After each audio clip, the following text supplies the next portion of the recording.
Hey, shalom, shalom, shalom. Call hello, Yahweh, Ba'ashim Yahushua, Ba'ashim Kakwadash. Alright, once again, double honors go out to the apostles, bishops, and elders of Great Millstone who rule well. Salutations also go out to the fellow Akim out there on the highways and byways. Alright, across the four corners of the earth, pushing the truth. Alright, trying to wake up the remaining hopeful elect because, hey, we only got these last few prophecies, big ones. All right, you got that MOTB, the C-hip, that's right at the door. All right, and it's right in your face. It's like, how can you not see this? But in this video, this is about, hey, more fucked up shit they did to us. And this site, Black Journals, hey, this series about reasons to hate these Edomites. Alright, hey, just pick one. It's a good site. But this one, 10 facts about slave breeding that schools failed to teach you. Of course they did, because they're trying to sweep it back, under the rug. But hey, that, cows left the barn, and there's all kinds of other sayings that they have for this. It's already out, cat's out the bag, whatever. There's no putting it back. There's no, there's no putting the genie back in the bottle. It's out. All right. And this is just the process that, Most High is bringing this devil down. All right. Yeah, this is some fucked up shit, man. Fucked up shit.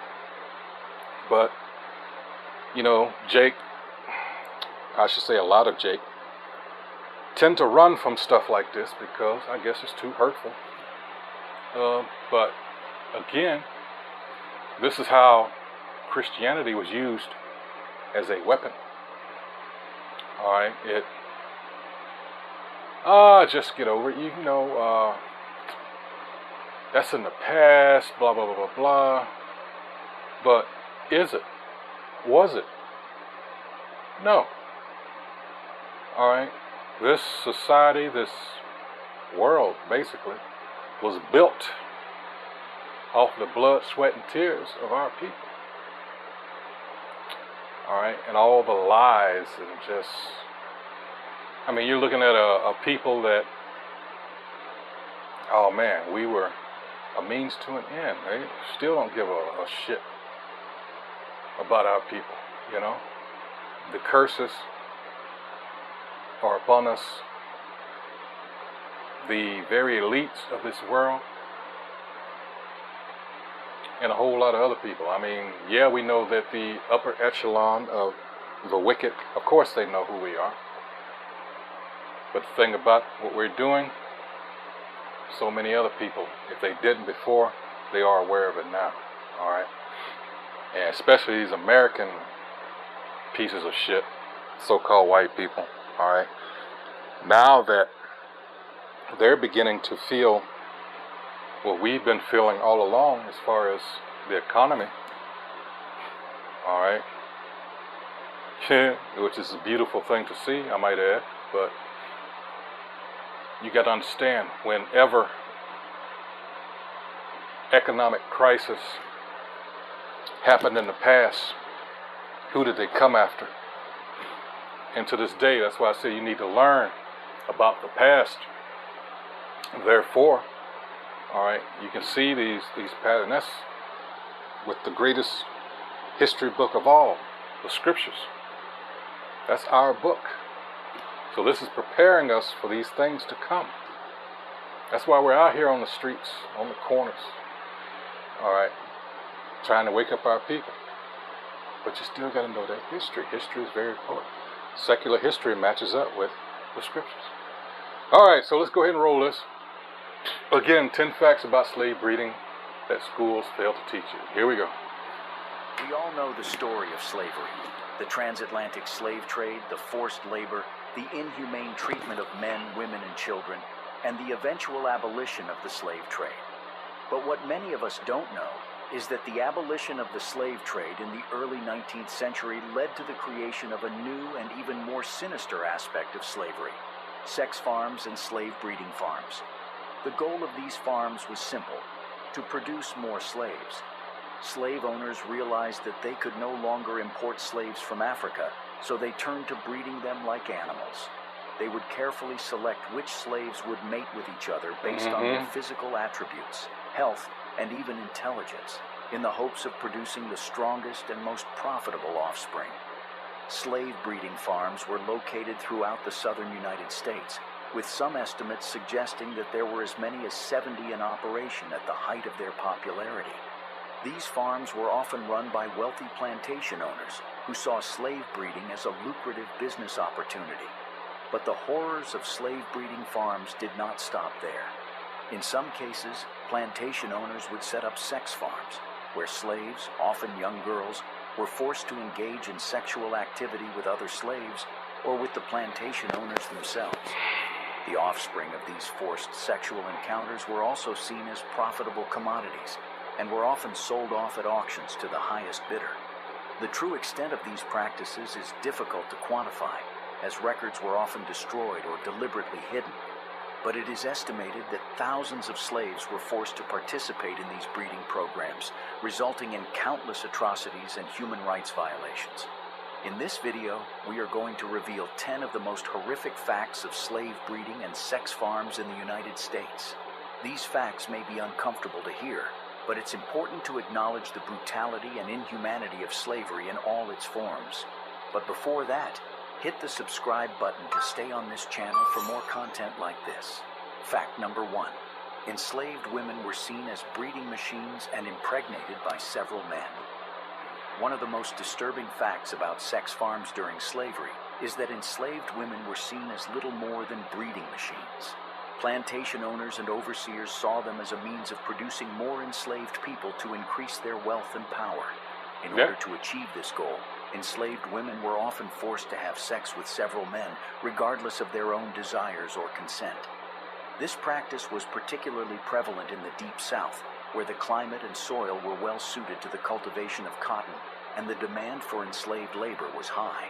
Enslaved women on these plantations were often subjected to brutal physical and sexual abuse, with no hope of escape or redress. They were seen as property rather than human beings, and their bodies were treated as such. The practice of forced breeding was not limited to the Deep South, however. It was also common in other regions of the country, including the Chesapeake Bay area and the Upper South.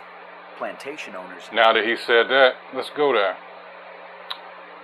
It says archaeology students are excavating the details of slave life on White House Farm, a former plantation on Maryland's eastern shore.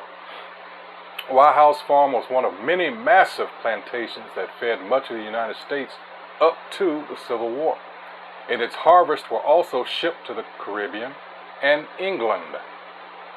All right, that harvest, of course, being, Harriet Tubman's childhood home, Broadus Farm, is a privately owned site where Edward Broadus, Harriet Tubman's enslaver, lived. Sauterley Plantation in Hollywood, Maryland, was home to as many as 93 enslaved people in 1791. Slave owners often bred their slaves to produce more workers for the sale and distribution throughout the South, and 2 of the largest breeding farms were located in Richmond, Virginia, and the Maryland Eastern Shore. I believe one of, was it the Davis family? I'm not going to get into that. That's another. I'm thinking about the,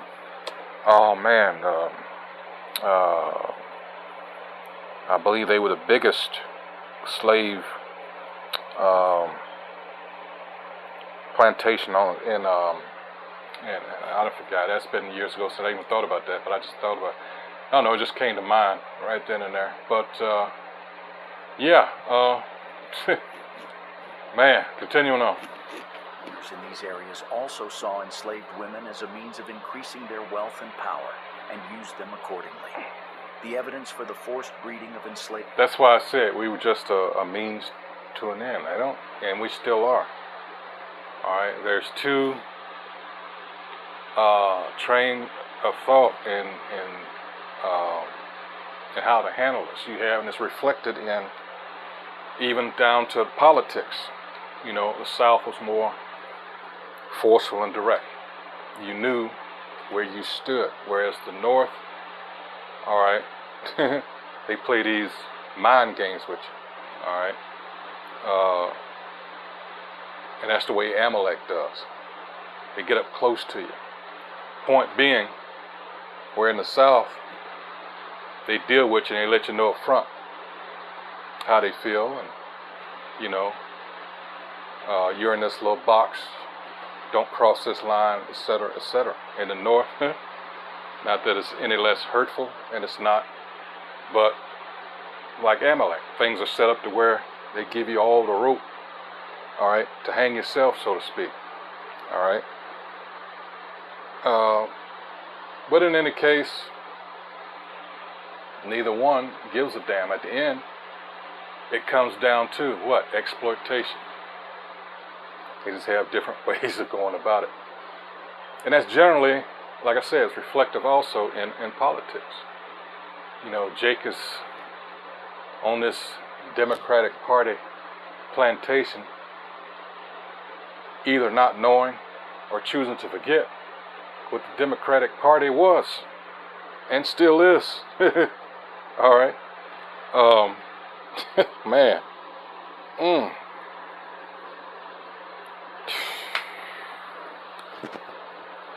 That's why all of the shit is fucked up. And the worst thing we did was participate in this to the point where, God, what's the percentage?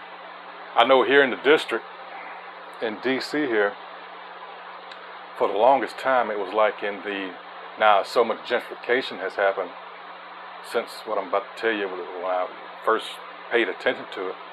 You're looking at, whenever the figures come out when they vote, it's like in the 90 percentile range for Democrats versus, you know, for Republicans. You know, since we talk about plantations here. And what do you get out of it? Not a fucking thing.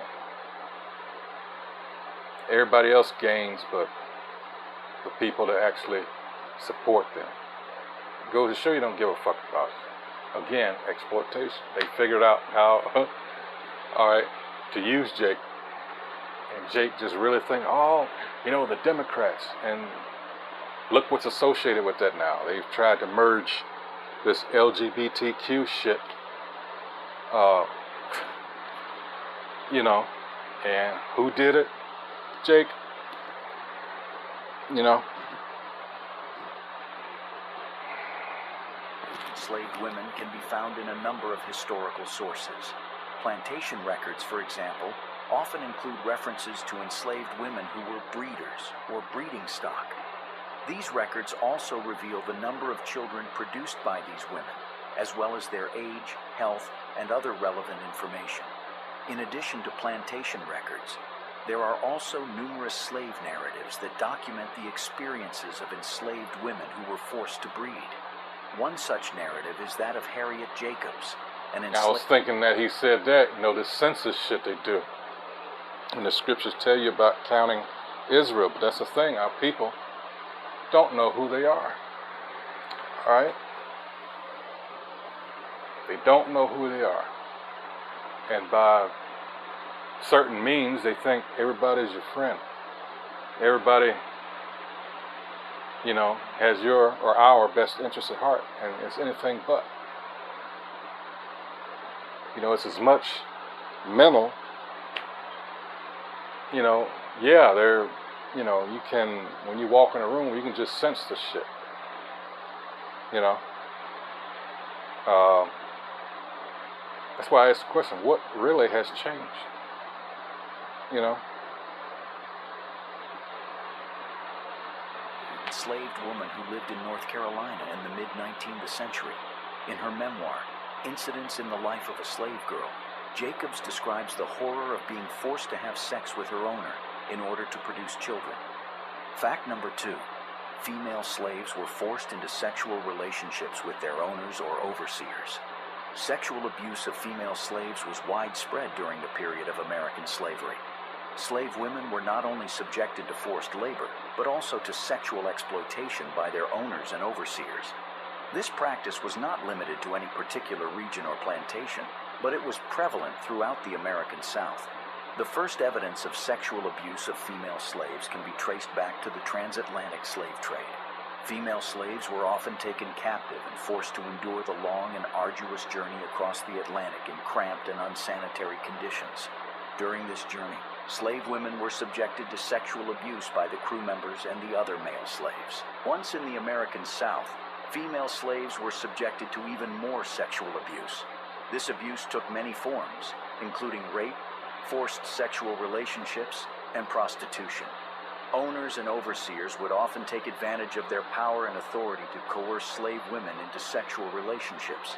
These relationships were often violent and non-consensual, and many slave women were impregnated as a result. The children born from these forced sexual relationships were not considered the children of their fathers, but rather the property of their mother's owners. This meant that these children were also slaves and could be sold or traded just like any other commodity.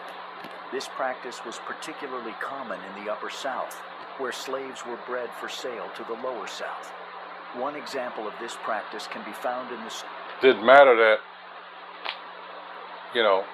they used our women like that and produced children that, hey, that's their bloodline, right?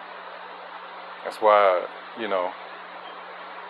our women don't understand. They go with these heathen and thinking they're doing something. No, it doesn't work that way.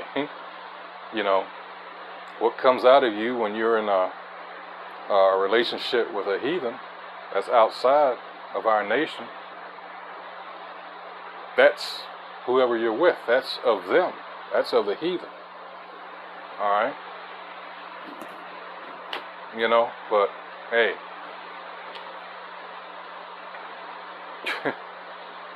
oh my goodness. Micah 7 and 10, these women are about to be humbled. All right, Isaiah 32, because they're indeed at Eid, or verse 9 there. They are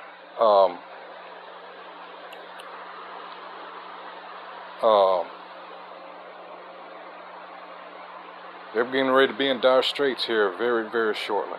All right, because, like a devil,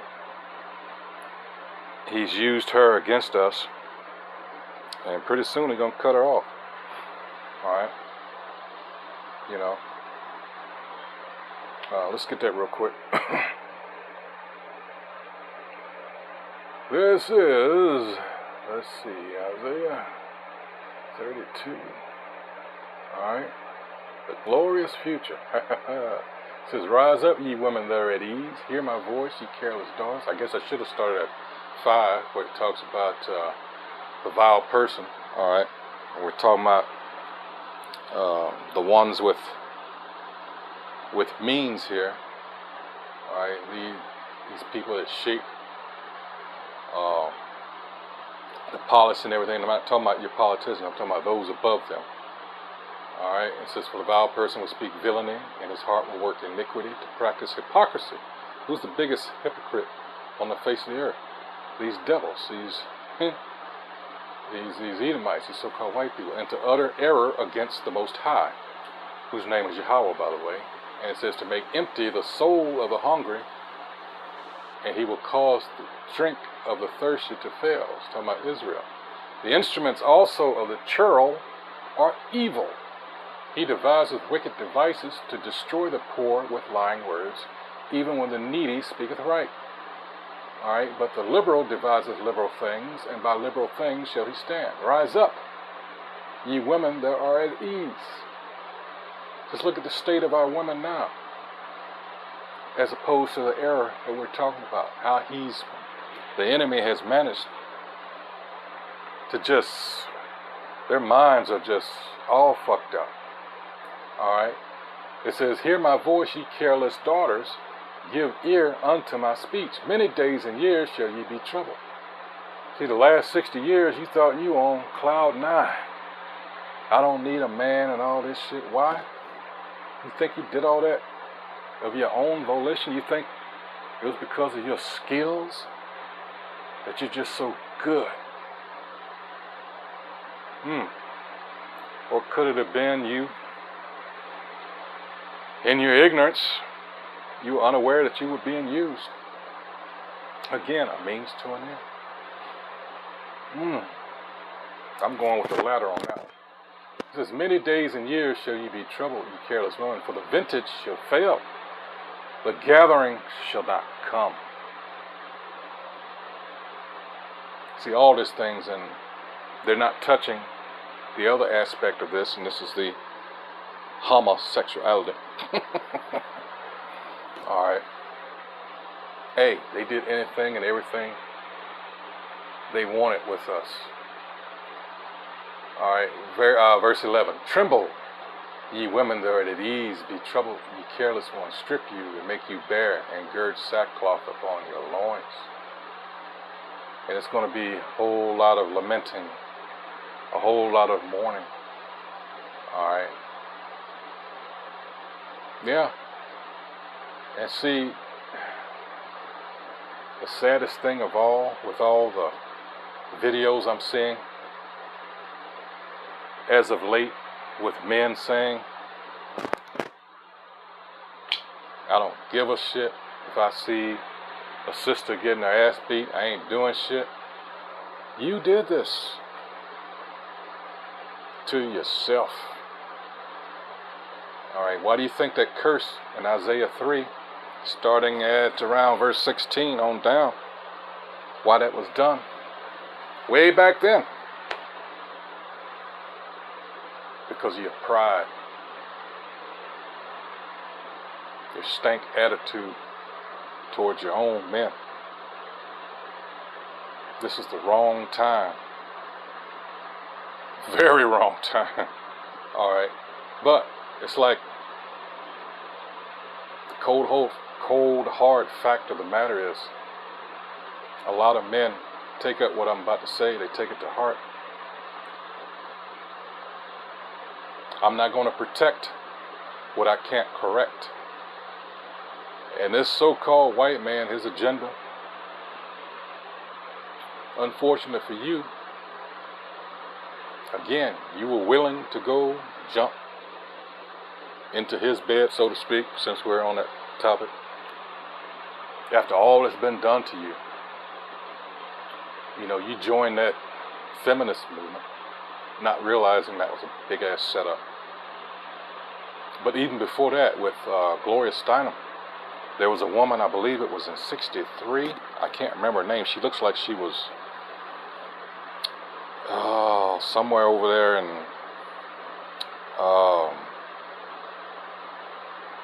what was she, Iranian, from Iraq? I can't remember, but over here, I said she looked like that. I don't know, I can't remember her ethnicity, but she started that campaign to get women out of the house and into the workforce. And Gloria Steinem, you know, I don't know if she picked up on that directly, but you know, she brought in that, well, the CIA set her up, what was it, Miss Magazine or something like that. And you black women just, you know, that infamous picture with, you know, with Gloria Steinem, the Jake woman, I forget her name, you know. Hey, you did it to yourself. Because a lot of you, you know, since there's more women by far than men, so a lot of our women are done for. I usually make the joke about, you know, the tumbleweeds. You see the old westerns, and every now and then you see one just blow past, you know, big old ball, you know. And I always make the joke about, in that day you're going to see just weaves blowing down the street. There go another one, you know. But in any case, yeah. But hey, I for one ain't gonna feel sorry for you. Okay, you know. Back to the video. In the story of Sally Hemings, a slave woman who was owned by former U.S. President Thomas Jefferson. Hemings was forced into a sexual relationship with Jefferson, and she gave birth to 6 children, 4 of whom survived to adulthood. These children were not recognized as Jefferson's children during his lifetime, but DNA evidence has since confirmed their paternity. Another particularly disturbing example They hate to hear that. Is the case of Celia, a slave woman who was owned by Robert Newsom in Missouri. They hate to hear that their beloved Thomas Jefferson and others because they put these founding fathers and all this, these scoundrels up on a pedestal that they're almost deified. And they were pieces of shit just like them. Continue on. Newsom repeatedly raped Celia, and when she became pregnant, he refused to acknowledge the child as his own. When Celia killed Newsom in an act of self-defense, she was tried and convicted of murder and hanged. This case highlights the brutal reality of sexual abuse and violence that many slave women faced in the American South. Fact number 3. The offspring produced on sex farms were separated from their families and sold as soon as they were weaned. The practice of separating families during slavery was widespread, and it was not uncommon for enslaved children to be sold away from their parents. However, on sex farms, this practice was particularly prevalent. Enslaved women who were forced to breed were often impregnated by men who were not their husbands or partners. As a result, the children produced on sex farms were not part of a nuclear family unit, but rather a product to be sold for profit. According to historical records, many plantation owners saw the sale of enslaved children as a lucrative business opportunity. The price of an enslaved child varied depending on factors such as age, gender, and health, but they were generally sold for a higher price than adult enslaved people. This was because the children had the potential to grow up and become productive laborers, as well as future breeders themselves. In many cases, enslaved children were sold at public auctions, where they would be separated from their mothers and other family members. These auctions were often traumatic for both the enslaved people being sold and those who remained behind.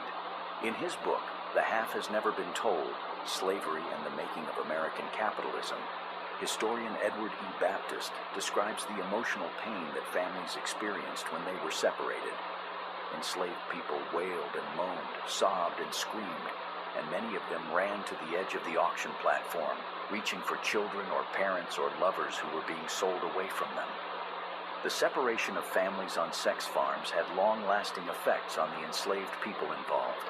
Children who were sold away from their mothers often faced a lifetime of trauma and loss, and parents who were forced to give up their children lived with the pain of that separation for the rest of their lives. Fact number 4. Some plantation owners would offer rewards to enslaved men who could impregnate the most women. It may seem unimaginable to think that a person could be rewarded for impregnating multiple women, but this was a reality for some enslaved men on sex farms during slavery. Plantation owners would offer incentives to enslaved men who could produce the most offspring, which would be sold for profit. This practice perpetuated the dehumanization of enslaved people and further cemented their status as property rather than human beings with agency and autonomy. In some cases, plantation owners would even go so far as to pit enslaved men against each other in a competition to impregnate the most women. This not only caused harm to the enslaved women who were forced to participate in this system, but also created a toxic environment among enslaved men who were forced to compete with each other for the approval of their enslavers. One example of this can be found in the diary of a plantation owner named James Hammond, who owned several plantations in South Carolina during the mid-1800s. In his diary, Hammond detailed his efforts to breed enslaved people for profit and boasted about the fertility of his enslaved women.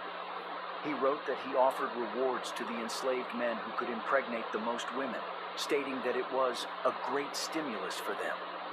This type of behavior is not only morally reprehensible, but it also had lasting consequences for the enslaved people who were forced to participate in the system. The offspring produced in this way were often sold as soon as they were weaned, leading to the separation of families and further dehumanization of enslaved people. Fact number 5. Enslaved women who were deemed to be good breeders were often treated better than those who were not. With the abolition of the slave trade, enslavers turned to women to expand the numbers of their slaves. During this time, women were viewed as reproductive machines, and their ability to bear children was a significant factor in determining their value. Enslaved women who were deemed to be good breeders were highly valued, and plantation owners often treated them better than those who were not. According to historian Deirdre Cooper Owens, plantation owners would use various criteria to determine which women were good breeders. Some factors included age, physical attributes, and fertility rates. Enslaved women who met these criteria were forced to have sex with male slaves, often against their will, and were then closely monitored throughout their pregnancies to ensure that they produced healthy offspring. Plantation owners often provided better living conditions and food to enslaved women who were good breeders. They would also give them preferential treatment in terms of work assignments and punishments.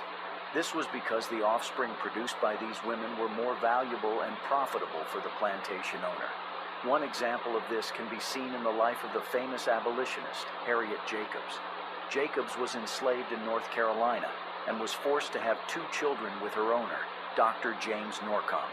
She was deemed a good breeder and was treated relatively well compared to other enslaved women on the plantation. However, Jacobs refused to have any more children with Norcom and chose to hide in a small attic space for 7 years to avoid his advances. Despite the preferential treatment that some enslaved women received, they were still subject to the brutal conditions of slavery. They were still considered property and were forced to have sex against their will. Fact number 6. Slave breeding was a profitable business for slave owners and seen as a way to increase the owner's wealth. The breeding of enslaved people allowed plantation owners to increase their wealth by producing more enslaved people without having to pay for additional labor. Plantation owners often kept detailed records of the children born on their farms, noting their age, sex, and parentage. These records served as a way for owners to keep track of their assets and to calculate the value of their property. Children born to enslaved mothers were often sold at auction, with the price being determined by a number of factors, including their age, health, and sex. The profitability of the breeding of enslaved people can be seen in the records like that of Thomas Thistlewood. The Jamaican plantation owner kept meticulous records of his breeding practices that would be revealed centuries later. Between 1750 and 1786, he recorded over 3,000 births on his farm, with many of these children being the result of forced breeding. Thistlewood saw the breeding of enslaved people as a way to increase his wealth, noting in his diary that all slaves are profitable, but breeding women more so than men. Another example of the profitability of slave breeding can be seen in the story of Isaac Franklin and John Armfield, 2 slave traders who operated in Alexandria, Virginia. Franklin and Armfield specialized in the slave trade and made a fortune by buying and selling slaves. They also engaged in the practice of slave breeding, and Franklin is estimated to have fathered over 600 children with female slaves in his possession. These children were then sold or traded for a profit. In addition, You see that, you black only Israelites? He just stated right there a fact that you fail to realize. This one Edomite is accused of fathering over 600 by himself. We keep using the term black Edomites. Alright? So the reverse has to be true.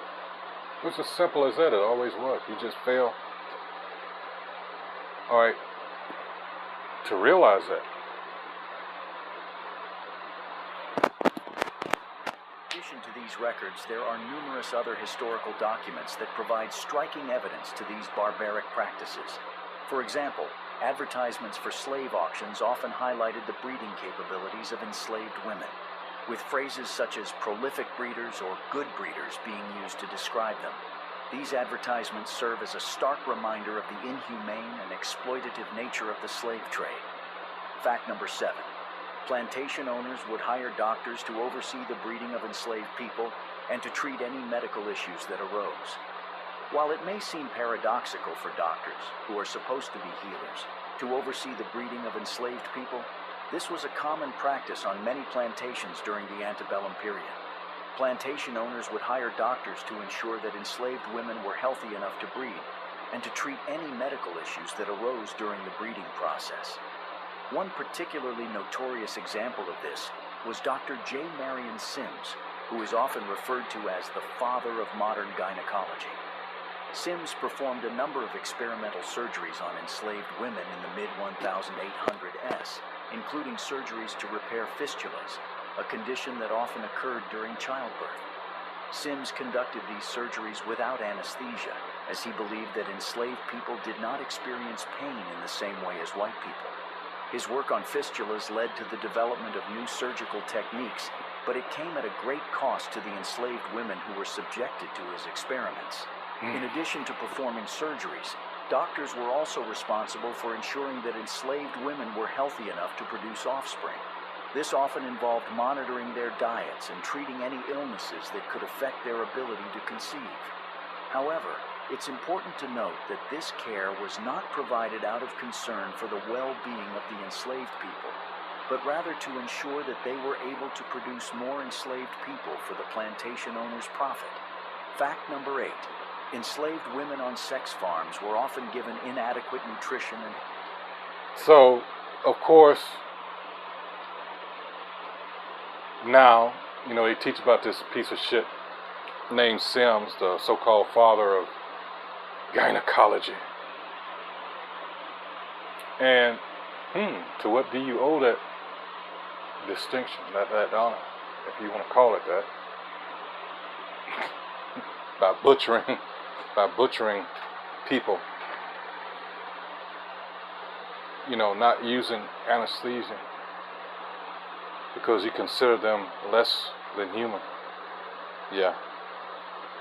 When we say you got a lot to pay for, that's that's what we mean. Let's get James 2.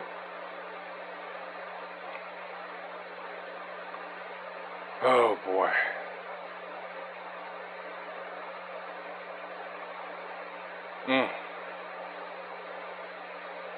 For you people that love this devil. James 2:13. For he shall have judgment without mercy that have showed no mercy. And mercy rejoiceth against judgment. Alright?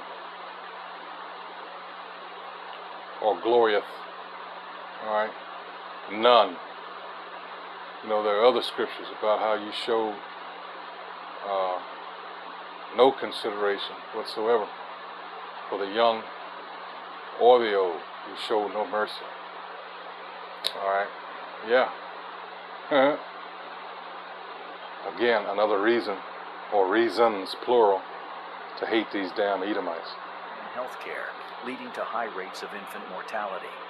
While fertile women were considered valuable and used as reproductive machines to produce more slaves on sex farms, the living conditions on these farms were not any better, and as a result, many infants did not survive.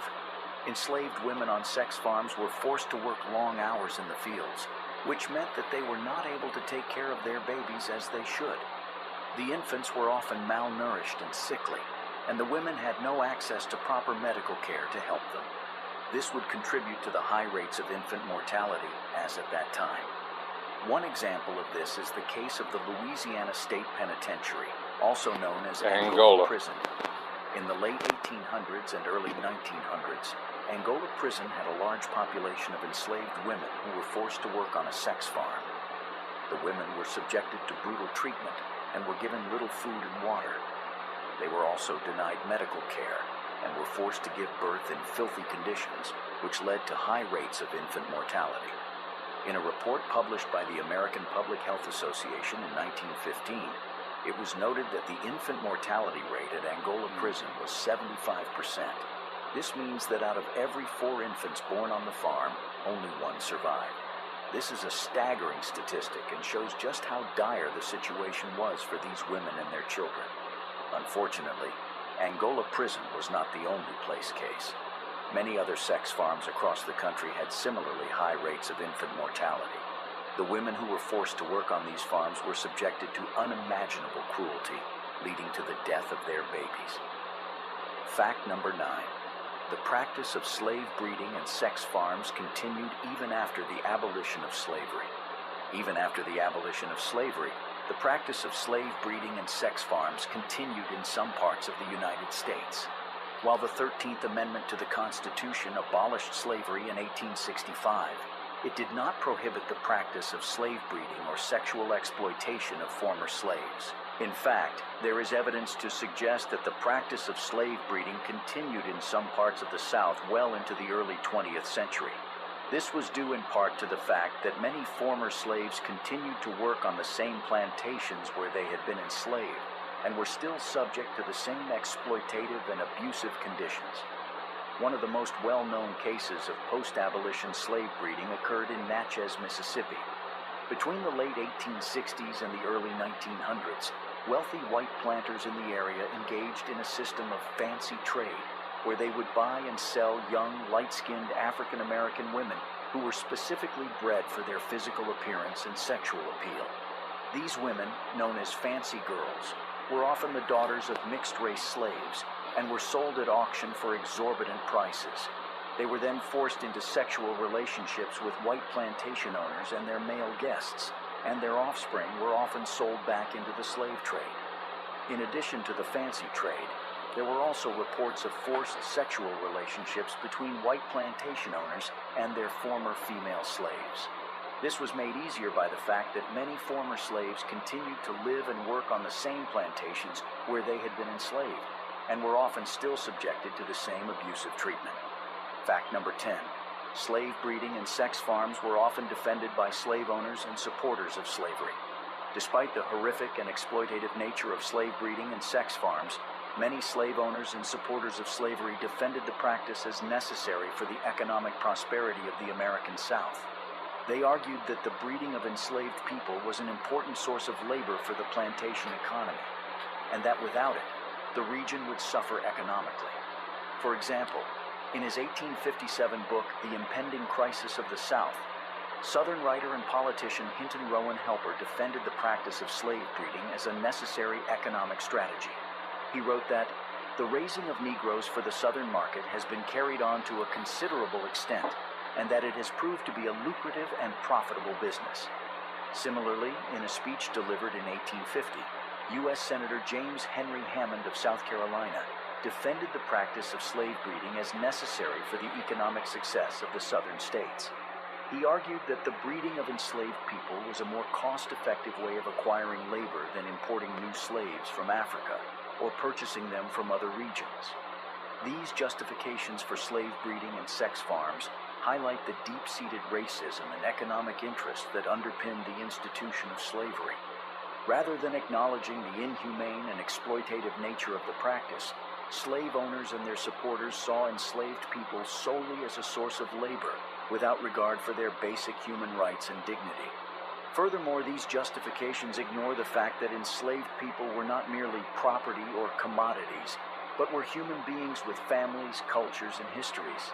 By treating enslaved people solely as sources of labor, slave owners and supporters of slavery perpetuated a system of exploitation and dehumanization that continues to have lasting impacts on American society. Lasting impacts on American society. We're still not seen as people. Certainly not on their level. But I would argue not at all.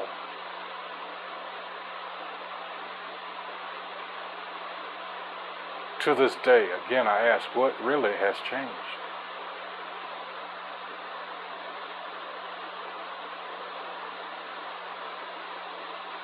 Well, little has.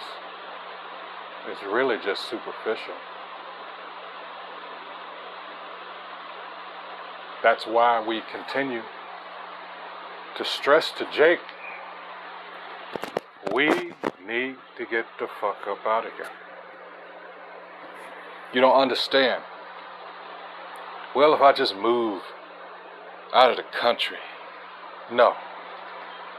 The world, the earth is given into the hands of the wicked. Who is the wicked? Malachi 1st chapter, verses 1 through 4. The point is in 4. They are the border of wickedness. Until this system, this beast system, which is about to get so much more worse, because this devil knows he's on the ropes. All right, we know that he's on the ropes. The sad thing about it is the rest of you jakes out there don't see it because you're so caught up in, you know, the everyday mundane life, doing the same old thing. You worship money. You've made that your idol, your God. He's getting ready to do away with that, as you know it. So very shortly here, the time's coming that you're going to wish you had listened. All right. But the thing about this, let's get a few comments before I close it out. 45 minutes. I want to show you something. Got 6,200 comments here. Don't have to go past the first one. See, it's Jake here, Dwayne Clemens, 5497. Listen to this. I have a story of my own about a horrific experience of my great-great-grandmother, who was a slave in Texas. Her slave master was one of those types who allowed slaves to breed at a certain time of the year. Well, my great-great-grandmother was impregnated outside of her slave master's time window. So, as a punishment, when she went into labor, she was forced to squat over a hole in the ground and beaten until the baby fell out of her into the hole. Then, after cutting the umbilical cord, the baby was buried alive. How's that for some good old American history? It's been to my understanding that there are those who want to virtually criminalize the teaching of African American history and race system in the U.S., referring to it as critical race theory, which is a misnomer, and it is, in so much as these are solely historical facts, not a theory of any sort. This banning of teaching the atrocities that the U.S. government committed against the so-called Africans, were Israelites, we're not Hamitic, and so-called African Americans, is close enough to the burning of books in Nazi Germany. It's not lost on me how he phrased that, because whenever you bring up things like this, you'll have a few that, and you'll see it on, I've caught that in recent news broadcasts where you have one of these so-called JOOs come up down there. Well, you have the Holocaust, the worst suffering in human history. Why? Because that whole thing, when you come to realize what these bastards did, and that whole thing from the beginning, it's a whole nother video, but they knew that they had a people over here that more closely, all right, could identify, all right, with the real Israelites, which we are. So they came up with this, what am I going to call it? This, more or less, what they did was, what do they call it? What's the word I'm thinking about? This word they like to, it's a lie, but the way they put it, they, what is it? It's usually used in politics. God dang it. Starts with an S. God dang it. I can't remember. I just said it, I think, the last video. I can't remember it now. But, spin. Spin. That's their spin on it. That's their, but it's a lie. All right.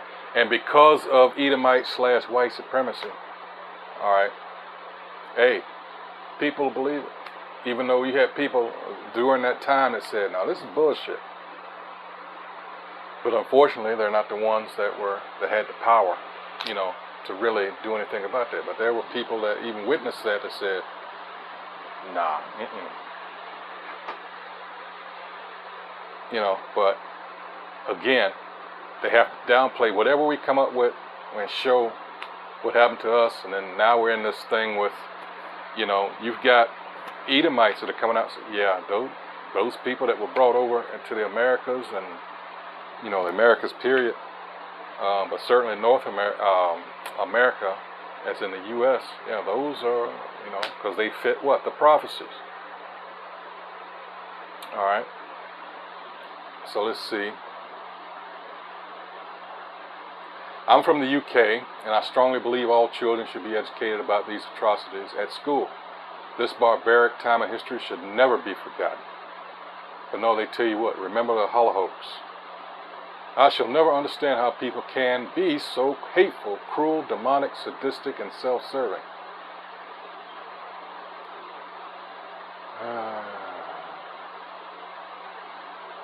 During genealogical research, I ran into a lot of these facts. The systemic breakup of the family and the dysfunction in black relationships has its roots in slavery. I used a term last video called transgenerational, all right, trauma, and that's what it is. I think her name, what was the one, the Jake that, what was the book, Post-Traumatic Slave Disorder? I think her name is Dr. Is it Joy? How does you pronounce her last name? DeGry? Something like that. It says, I am from Finland, Northern Europe. I remember I learned about slavery at school, but not about this part. Yeah, they were very selective. Of course you did. Thank you for educating us. No matter how terrible the truth is, it is always better to face it. They sure throw that hollow hoax bullshit in your face. It's amazing, and this is from at PVH07, it's amazing how this can happen and people think that these things don't have an effect on society today.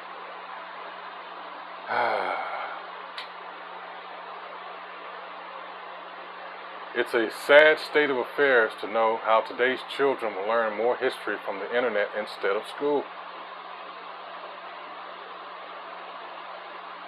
We all know this happened, but hearing a breakdown of the details forces us to look at the horrors of our history. All right? I am 52 years old, born in 1970, and I had no idea something like this existed until seeing this today. I mean, it makes sense this evil would go hand in hand with slavery, but it has been so well hidden. Duh. I'm disgusted.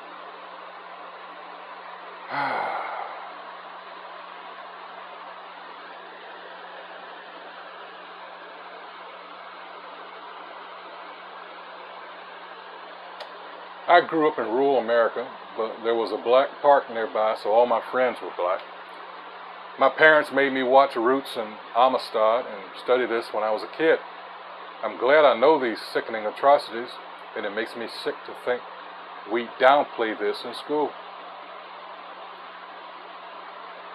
Whoops. Oh. Sorry about that. We all know the story of slavery, the transatlantic. All right. It both breaks my heart and enrages me to know of the treatment of my people. Animals were treated better than slaves. Nobody should have such power over another.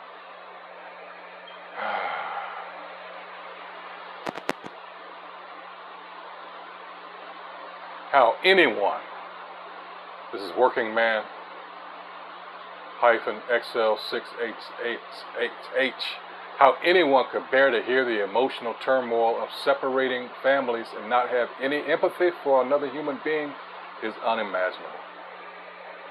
See? Everything's being laid bare about this piece of shit. The absolute cruelty and degradation of these people had to endure is beyond appalling.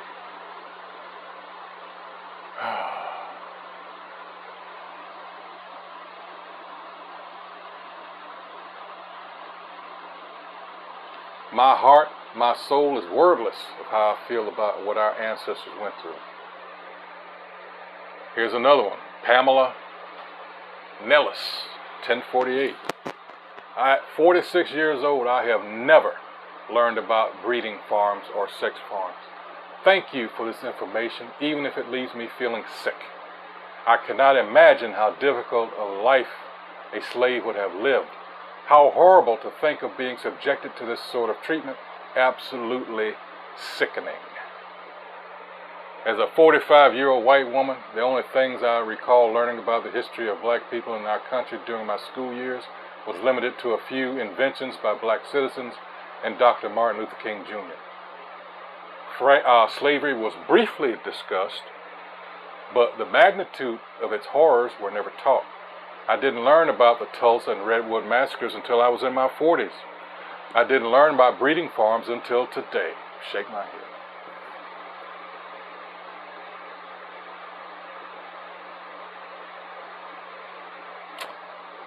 Critical race theory, huh? Here's another one. Nor Valkyrie, as in Black Valkyrie.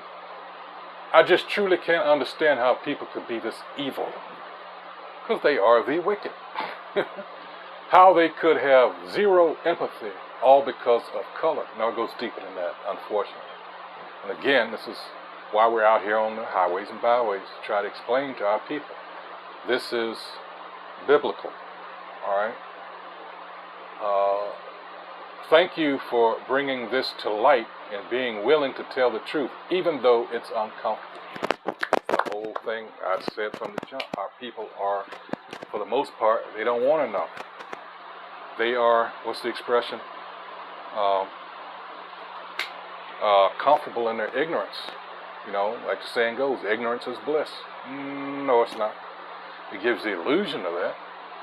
Is that there's practically no limit to human evil.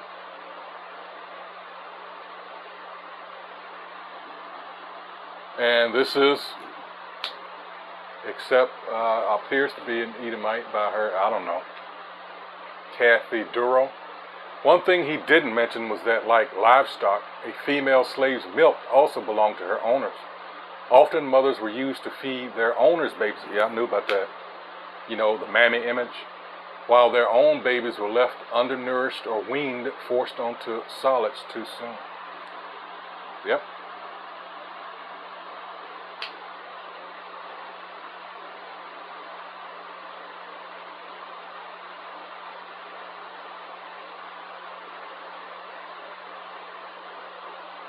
Here's another one, Tessie Gimmus.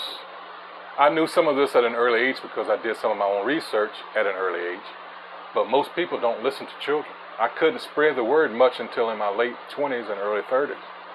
I still do what I can. Thank you so much for shedding more light on this dark truth. DCAR 7420. This, I've been saying this all along with everybody else, this is one of the reasons why they want history out of schools. Not only that, it's just a certain kind of history. The truth. They don't want children to learn the true horrors of slavery. I think children should know the truth. Everyone should learn the truth. This shouldn't be hidden or taken out. But they want to protect little Timothy and whatever the bitch's name is. They want to protect their psyches. Because they don't want to see how truly evil their own people are.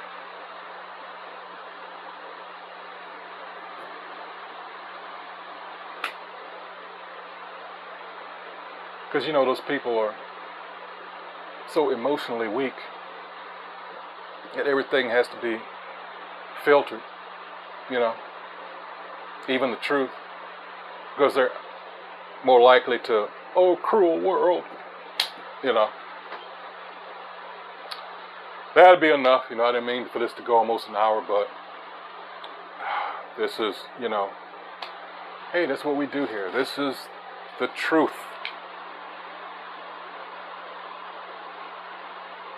The truth. 2 Corinthians 10, verses 4 and 5. That's what we're out here to do. To pull down these strongholds, these lies. All right? We're not using any guns, knives, atom bombs, but this truth is more powerful than all that. Hosea 5 and 6. That's what we're doing. We're just hewing them to pieces with the words. Hey, so with that, once again, I hope whoever views this is edified as usual. That's what we do here at Great Millstone. All right.